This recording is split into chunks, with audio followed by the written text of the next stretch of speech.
नमस्कार, मैं रवीश कुमार। जम्मू कश्मीर में राज्य का दर्जा कब बहाल होगा? सुप्रीम कोर्ट के चीफ जस्टिस डीवाई चंद्रचूड़ ने केंद्र सरकार से सीधे पूछ दिया कि साफ साफ बताइए, जम्मू कश्मीर में राज्य का दर्जा कब बहाल होगा, क्योंकि लोकतंत्र की स्थापना बहुत जरूरी है। अगस्त 2019 में जब धारा 370 हटाई गई, उसी के साथ जम्मू कश्मीर के राज्य का दर्जा भी समाप्त कर दिया गया था। करीब 4 साल से वहां कोई विधानसभा नहीं है, लोगों की आवाज का प्रतिनिधित्व नहीं है, उपराज्यपाल हैं और वही इस वक्त जम्मू कश्मीर के प्रशासक हैं। चीफ जस्टिस ने सॉलिसिटर जनरल तुषार मेहता से कहा कि आप केंद्र सरकार से निर्देश हासिल करें और निश्चित समय सीमा बताएं कि कब राज्य का दर्जा बहाल होगा। हम समझते हैं कि यह मामला राष्ट्रीय सुरक्षा से जुड़ा है। देश को बचाए रखना अपने आप में भी बड़ा सवाल है। कोर्ट ने कहा कि हम आपको मुश्किल में नहीं डालना चाहते, लेकिन आप और अटॉर्नी जनरल उच्च स्तर से, हाई लेवल से निर्देश हासिल कीजिए और बताइए कि राज्य का दर्जा बहाल करने को लेकर कोई समय सीमा है। इस समय धारा 370 को लेकर सुप्रीम कोर्ट में सुनवाई चल रही है। सॉलिसिटर जनरल तुषार मेहता ने कोर्ट को यही बताया है कि हमने केंद्र सरकार से निर्देश ले लिया है। जम्मू कश्मीर का केंद्र शासित प्रदेश होना स्थायी रूप से नहीं है, स्थिति सामान्य होने के बाद बहाल होगी, लेकिन इसकी व्याख्या कौन करेगा कि स्थिति सामान्य है या नहीं? और केंद्र सरकार तो यही बात 4 साल से कह रही है कि स्थिति सामान्य होते ही राज्य का दर्जा बहाल कर दिया जाएगा। केंद्र शासित प्रदेश का दर्जा स्थायी नहीं है। सवाल है, क्या केंद्र सरकार इस बार ठोस रूप से बताएगी कि राज्य का दर्जा कब बहाल होगा? तुषार मेहता ने कोर्ट से कहा है कि मैं परसों यानी 31 अगस्त को और स्पष्टता से आपको जवाब दूंगा। लद्दाख केंद्र शासित प्रदेश बना रहेगा। हम याद दिलाना चाहते हैं कि लद्दाख केंद्र शासित प्रदेश तो है, मगर उसके पास विधानसभा नहीं है। यह भी याद रखना चाहिए कि 4 साल तक सुप्रीम कोर्ट ने ही इस मसले को नहीं सुना, लेकिन जिस रफ्तार से इस मामले की सुनवाई हो रही है, क्या उम्मीद की जा सकती है कि कुछ अलग होने वाला है?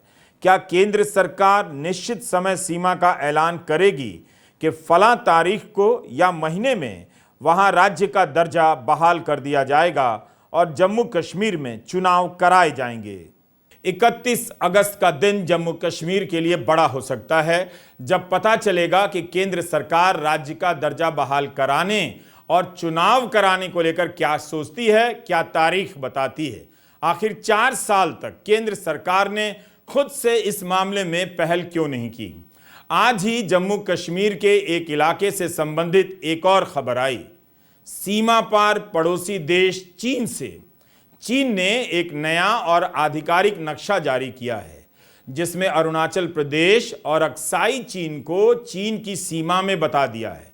चीन समय समय पर भारत को चिढ़ाने के लिए इस तरह के पैंतरे करता रहता है, लेकिन इस वक्त क्यों कर रहा है? क्या G20 के लिए दिल्ली रवाना होने से पहले चीन भारत को यह संदेश देना चाहता है कि पूर्वी लद्दाख सीमा विवाद को लेकर उसके रुख में कोई बदलाव नहीं आया है? ट्विटर पर लोग अब सरकार से पूछ रहे हैं कि इस खबर को आए कई घंटे बीत चुके, विदेश मंत्री कहां हैं? वे लाल आंखें क्यों नहीं दिखा रहे हैं? उन्होंने चीन को लेकर चेतावनी अभी तक जारी क्यों नहीं की है? चीन पर लगातार रिपोर्ट करने वाले अनंत कृष्णन ने द हिंदू अखबार में लिखा है कि इसी अप्रैल में चीन ने घोषणा की थी कि वह अरुणाचल प्रदेश में 11 जगहों का नाम अपने हिसाब से रख देगा। भारत ने इसकी निंदा की, लेकिन चीन इससे पहले भी इस तरह की 2 सूची जारी कर चुका है। धारा 370 जिस दिन हटाई गई, उस दिन गृहमंत्री अमित शाह का संसद में दिया हुआ भाषण सुनिए। ऐसा लगा अमित शाह काफी गुस्से में आ गए, सीमा पर ही पहुंच जाएंगे, जब उन्होंने जोर देकर कहा कि पाक अधिकृत कश्मीर और अक्साई चीन भी जम्मू कश्मीर का हिस्सा है और कश्मीर घाटी देश का अभिन्न अंग। किसी सदस्य ने जब ध्यान दिलाया कि आप बहुत गुस्से में बोल रहे हैं, तब अमित शाह ने कहा कि मैं आक्रामक हूं? क्या आप पाक अधिकृत कश्मीर को जम्मू कश्मीर का हिस्सा नहीं मानते हैं? अमित शाह रुके नहीं, आगे कहते चले गए कि हम इसके लिए जान दे देंगे। आप अग्रेसिव होने की बात करते हैं, हम इसके लिए जान दे देंगे। अब चीन ने अपने नए नक्शे में दावा किया है कि अक्साई चीन उसकी सीमा के भीतर है। अमित शाह की प्रतिक्रिया का इंतजार हो रहा है कि वे क्या कहते हैं और चीन को किस तरह से ललकारते हैं। हमने बस 6 अगस्त 2019 के उनके भाषण का वो हिस्सा आपको याद दिला दिया। महज 4 दिन पहले दक्षिण अफ्रीका में प्रधानमंत्री मोदी और चीन के राष्ट्रपति शी जिनपिंग की एक मुलाकात हुई थी। चीन ने अधिकृत बयान में कहा कि यह मुलाकात मोदी जी के आग्रह पर हुई है। हमारे सरकार के सूत्रों ने मीडिया को यह बताया कि मोदी जी ने बड़े सख्त लहजे में और तल्ख शब्दों में शी जिनपिंग से, जैसे उनको करना चाहिए था, उन्होंने शी जिनपिंग से बात की एलएसी को लेकर, घुसपैठ को लेकर। 4 दिन बीते नहीं थे कि चीन ने एक नक्शा रिलीज किया अपना, और उसमें हमारे अरुणाचल प्रदेश, हमारे अक्साई चीन को अपना हिस्सा दिखा दिया। तो सबसे पहला सवाल तो यह है कि चीन की यह धृष्टता करने की हिम्मत कैसे हुई कि हमारी भूभागीय अखंडता के साथ वो खिलवाड़ कर सके। और प्रधानमंत्री मोदी के शब्दों का क्या प्रभाव है। एक वीडियो आया जिसमें शी जिनपिंग बैठ गए सोफे पर, मोदी जी खड़े हुए हैं। मोदी जी बात करते थे लाल आंख दिखाने की, मोदी जी बात करते थे सख्त शब्दों की। क्या सख्त शब्द बोले उन्होंने कि 4 दिन के अंदर चीन फिर से यह हिमाकत कर रहा है कि हमारे भूभागीय अखंडता के साथ खिलवाड़ करेगा।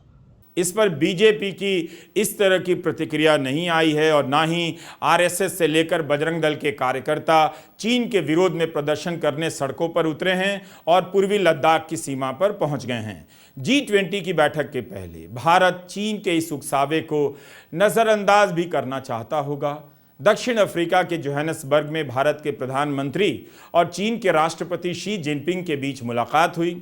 भारत की तरफ से जो बताया गया और चीन की तरफ से जो बताया गया, दोनों में काफ़ी अंतर पाया गया। चीन की तरफ से जो सूचना लीक की गई वो काफ़ी अलग थी। 24 अगस्त को चीन ने बयान जारी किया और कहा कि राष्ट्रपति शी जिनपिंग ने प्रधानमंत्री मोदी से साइड लाइन पर बात की। दोनों ने खुलकर भारत और चीन के संबंधों पर बात की और सवालों को साझा किया। इस बयान में चीन की तरफ से खास तौर से बताया गया और भारत की तरफ से बातचीत की मांग की गई थी। चीन के राष्ट्रपति ने जोर दिया कि दोनों देशों के हित में है कि संबंधों में स्थायित्व और शांति आए। चीन कह रहा है कि भारत ने बातचीत की मांग की है और भारत के विदेश मंत्रालय ने कह दिया कि चीन की तरफ से बातचीत की मांग की गई। चीन ने खुलकर बयान जारी किया और भारत की तरफ से सूत्रों के हवाले से यह बयान आया। प्रधानमंत्री मोदी और शी जिनपिंग की मुलाकात की पुष्टि करने के एक दिन बाद भारत के विदेश मंत्रालय ने बताया कि दोनों अनौपचारिक रूप से मिले थे, जबकि चीन की ओर से द्विपक्षीय बातचीत की मांग की गई थी। इतना अंतर है। चीन लगातार संकेत कर रहा है कि पूर्वी लद्दाख को लेकर उसके नजरिए में बदलाव नहीं आया है। लेकिन एक चीज आपने गौर की होगी, भारत के प्रधानमंत्री कभी भी ये बात नहीं कहते हैं कि चीन को मई 2020 के स्टेटस को, यानी उस समय जो स्थापित स्थिति थी, उसको बहाल करना होगा। हमेशा इस बात पर चुप रहते हैं। जो लोग कह रहे थे कि चीन हमारी सीमा में नहीं घुसा है, वही अब कहने लगे हैं कि सीमा से पीछे हटने पर सहमति बन रही है। यह अंतर आ गया, क्या आपको पता चला? लेकिन तब से लेकर अब तक हुआ क्या है? कुछ भी नहीं। 19 दौर की बात हो चुकी है। मई 2020 के पहले जो स्थिति थी अभी तक बहाल नहीं हो सकी है। ब्रिक्स से पहले दोनों देशों की सेनाओं के मेजर जनरल रैंक के अफसरों के बीच 6 दिनों की बातचीत चली है, तब भी कोई नतीजा नहीं निकला। यही नहीं, इस बैठक को लेकर कोई आधिकारिक बयान नहीं आया कि 6 दिन की बातचीत से क्या निकला है। हालत यह थी कि एक ही अखबार में चीन को लेकर 2 दिनों के भीतर 2 हेडलाइन छप गई। पहले जो हेडलाइन छपी वो अगले दिन बदल गई। मिसाल के तौर पर इंडियन एक्सप्रेस की 25 अगस्त की यह हेडलाइन देखिए, शी जिनपिंग और नरेंद्र मोदी वास्तविक नियंत्रण रेखा पर सेना की तैनाती को हटाने के लिए कोशिशें तेज करने पर राजी हो गए। यही मतलब हुआ इसका हिंदी में। इसे लिखने वाले रिपोर्टर का नाम शुभजीत रॉय है। अब उन्हीं की रिपोर्ट इसी अखबार में अगले दिन 26 अगस्त को छपती है। हेडलाइन बदल जाती है। अब कहा जाता है कि दिल्ली और बीजिंग के बयान के बीच अंतर आ गया है। चीन वास्तविक नियंत्रण रेखा से हटने को लेकर चुप है, अपने पुराने रुख को ही दोहरा रहा है। 25 अगस्त की हेडलाइन कहती है कि दोनों देश सेनाएं हटाने की बात कर रहे हैं। 26 अगस्त की हेडलाइन कहती है सेना हटाने को लेकर चीन चुप है। अखबार में खबर आती है कि शी और मोदी की मुलाकात हुई और सीमा विवाद को सुलझाने पर सहमति बनी। यह दूसरी बार इस तरह से खबर आई है। बाली में भी G20 की बैठक के समय दोनों की मुलाकात की खबर आई थी, लेकिन उसके 8 महीने बाद चीन ने यह खबर लीक की और दावा किया कि मुलाकात का प्रस्ताव प्रधानमंत्री मोदी की तरफ से था। क्या दोनों बार यह मुलाकात का प्रस्ताव प्रधानमंत्री मोदी की तरफ से था या भारत कह रहा है कि चीन ने मुलाकात की मांग की? इसकी पुष्टि यही दोनों देश कर सकते हैं। तो क्या इस बार जब G20 के लिए शी जिनपिंग दिल्ली आएंगे तो क्या प्रधानमंत्री नरेंद्र मोदी तीसरी बार भी यही बात करेंगे और यही हेडलाइन छपेगी कि सीमा विवाद को सुलझाने पर सहमति बनी है? बात होगी भी या नहीं यह अभी भी साफ नहीं है। ब्रिक्स की तरह G20 की बैठक में भी चर्चा होती रहेगी। शी और मोदी क्या बात करेंगे, हेडलाइन में यह सवाल छाया रहेगा। इस तनाव के बीच जब शी जिनपिंग नई दिल्ली उतरेंगे तो भारत G20 में अपना शक्ति प्रदर्शन किस तरह से कर रहा होगा? सूत्रों की माने तो चीन ने तो इस पर भी सवाल उठा दिया है कि G20 के दस्तावेजों में वसुधैव कुटुंबकम का इस्तेमाल क्यों हो रहा है। जाहिर है इस बार अहमदाबाद की तरह शी को साबरमती के किनारे झूला झुलाना मुश्किल है, ना ही महाबलीपुरम की तरह प्रधानमंत्री दक्षिण भारतीय परिधान में शी जिनपिंग को घुमाने ले जाएंगे। अब वैसी गर्मजोशी दिखाने का मौका तो मिलेगा नहीं।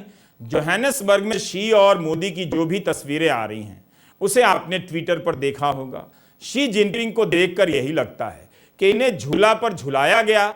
महाबलीपुरम दिखाकर भारत की कूटनीति में जो क्रांतिकारी बदलाव किए गए, तब जो लेख लिखे जाते थे कि नई दिल्ली से बाहर कूटनीति को घुमाया जा रहा है, अब वो सब गायब हो चुका है।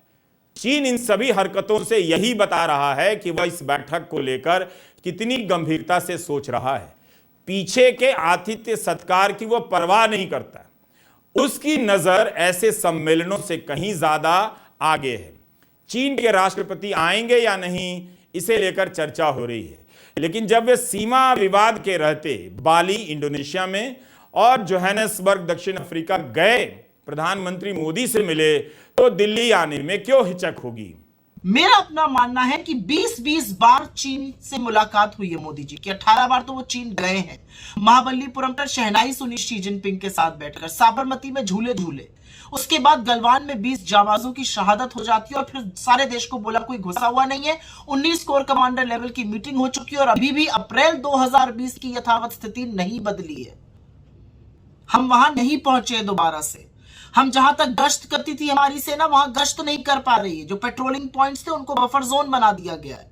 20 जाबाजों की शहादत के बाद हमने चीन से लगातार व्यापार बढ़ाया। चीन और हमारा व्यापार घाटा $100 बिलियन क्रॉस कर गया। ये सब अपनी जगह जो बातें हैं ये बार बार कही जाती रही है, बार बार आगाह किया गया है सरकार को। लेकिन सबसे बड़ा सवाल आज इस बात का है कि नरेंद्र मोदी जी और शी जिनपिंग की क्या मीटिंग हुई थी और उस मीटिंग का क्या परिणाम था कि चाइना ने यह फिर से धृष्टता करी है और हमारी जगहों को, हमारी राज्यों को, हमारी जमीन को, हमारी सरजमी के हिस्से को अपना दिखाया है। इस बात का जवाब तो सरकार से आना ही पड़ेगा। ब्रिक्स को लेकर भारत में कम ही विश्लेषण हो सका है, क्योंकि चंद्रयान तृतीय की सफलता के कारण सारा फोकस शिफ्ट हो गया और प्रधानमंत्री बेंगलुरु रोड शो करने चले गए। भारत ने बताया गया कि भारत के कारण ब्रिक्स का विस्तार हुआ है।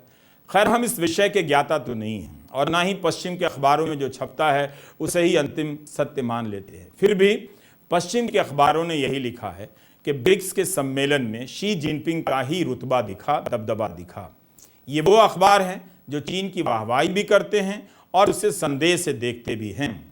भले ही फाइनेंशियल टाइम्स ने लिखा है कि भले ही दक्षिण अफ्रीका ब्रिक्स का मेजबान था, मगर असली वीआईपी चीन के राष्ट्रपति शी जिनपिंग ही थे। वहां 60 से अधिक देशों के मुखिया मौजूद थे, मगर उन सभी के बीच ज्यादा तवज्जो दी गई शी जिनपिंग को। इस अखबार की एक और रिपोर्ट है कि चीन ने ब्रिक्स से कहा है कि G7 का मुकाबला करने के लिए तैयार रहे। वॉल स्ट्रीट जर्नल की हेडलाइन भी इसी टोन की है कि चीन और रूस मिलकर ब्रिक्स को पश्चिम के खिलाफ मोर्चे में बदलना चाहते हैं। इसमें भारत की नीति या स्टैंड की उपेक्षा की गई है। पश्चिम के अखबारों की रिपोर्टिंग में भारत ब्रिक्स को पश्चिम विरोधी मोर्चे में बदलने के खिलाफ है। द इकोनॉमिस्ट की हेडलाइन है कि ब्रिक्स कई तरह की चिंताओं से ग्रसित है। चीन का इस ब्लॉक को विस्तार करने का प्लान उसके विरोधाभास को दर्शाता है। ब्लूमबर्ग की यह हेडलाइन उसकी हताशा दर्शाती है कि ब्रिक्स को खत्म कर दिया जाना चाहिए। BRICS is broken and should be scrapped. दुनिया में गोलबंदियां बढ़ गई हैं, सबके अलग अलग नाम होते हैं और कुछ समय बाद एक नया ग्रुप बन जाता है, नया नाम आ जाता है। इन गोलबंदियों की बदौलत दुनिया की कौन सी समस्या काबू में आ सकी है, किसी को पता नहीं। ऐसा नहीं है कि इनका कुछ भी महत्व नहीं है, लेकिन 1.5 साल से यूक्रेन में युद्ध है। अगर उसी को ना रुकवा सकें तो फिर इन मंचों की क्या उपयोगिता रह गई। इसलिए यह भी देखना चाहिए कि जिस ब्रिक्स को लेकर हिंदी के अखबार अपनी पीठ थपथपा रहे हैं, उस ब्रिक्स के बारे में दुनिया के अखबार किस एंगल से देख रहे हैं और उसकी सही उपयोगिता क्या है। सहमति असहमति तभी सार्थक होती है जब ज्यादा से ज्यादा बातें मेज पर हों। जब G20 की अध्यक्षता भारत को मिली तो न जाने कितना पैसा प्रचार में फूंक दिया गया कि भारत की साख बढ़ गई है। सितंबर की बैठक के बाद G20 के नए अध्यक्ष का ऐलान हो जाएगा। ब्राजील और उसके बाद दक्षिण अफ्रीका के पास अध्यक्षता जा सकती है। तो क्या अब अगले 1 साल के लिए ब्राजील सुपर पावर हो जाएगा? उसकी ताकत दुनिया पहचानेगी और इंडिया को भूल जाएगी। इंडोनेशिया ने भी तो बहुत कम समय में G20 का आयोजन कर दिखा दिया। क्या वो सुपर पावर हो गया था? ब्राजील जो है वही तो रहेगा।